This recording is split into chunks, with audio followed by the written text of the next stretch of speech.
प्रमोद प्रेमी ने कहा, मैंने अगर गलती किया है तो ठीक है। 1 साल पहले दिनेश लाल यादव निरहुआ ने भी कुछ ऐसा गलती किया था, उनके ऊपर भी कार्रवाई होनी चाहिए।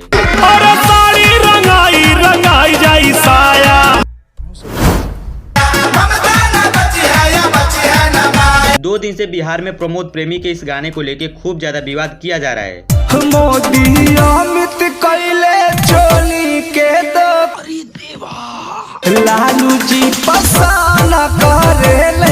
विवाद इस कदर से हुआ है कि बिहार में एक भी ऐसे लोग नहीं है जो प्रमोद प्रेमी का सपोर्ट करें। यहाँ तक कि यादव ने भी इनको खूब लताड़ा है। भले ये गाना तेजस्वी यादव के सपोर्ट में हो, अखिलेश यादव के सपोर्ट में हो, लेकिन यादवों ने कहा ना, आपको माफी मांगना पड़ेगा और आपको गाना डिलीट करना पड़ेगा। और यूट्यूब पे एक गाना अपलोड हुआ था जिसमें ये बताया गया कि ये प्रमोद प्रेमी नाम का एक भोजपुरी गायक है, उसने एक गाना गाया है और उसमें कुछ राजनीतिज्ञों के ऊपर उसने जो है कमेंट कर। प्रमोद प्रेमी ने अपना गाना डिलीट करते हुए माफी भी मांगा है, लेकिन यहाँ पे अब सवाल ये भी है, उनका क्या होगा जो 2 दिन से लगातार प्रमोद प्रेमी के माँ बहन पे गाना गा रहे हैं? उनका क्या होगा जो 2 दिन से अखिलेश यादव और तेजस्वी यादव को टारगेट करके गंदे गंदे गाने गा रहे हैं?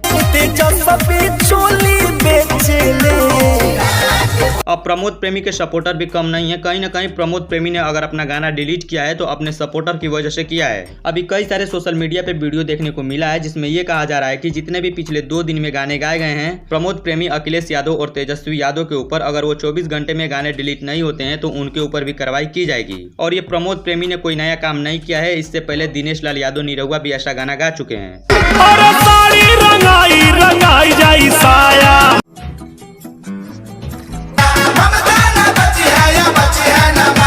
खैर, प्रमोद प्रेमी ने अपना गाना डिलीट कर दिया और सोशल मीडिया पे आके माफी भी मांगे हैं, और एक अच्छे कलाकार की पहचान यही होती है। बाकी जितने भी कुछ ऐसा गाना गाए हैं वो सब तैयार रहे। 24 घंटे के अंदर अगर वो गाना डिलीट नहीं होता है तो उनके ऊपर भी कार्रवाई की जाएगी। बाकी इस वीडियो में बस इतना ही। अभी चैनल पे नए हैं और सब्सक्राइब नहीं किए हैं तो सब्सक्राइब कर लीजिएगा। मैं मिलता हूँ आपसे अगली वीडियो में। वीडियो देखने के लिए आप सभी का बहुत बहुत धन्यवाद।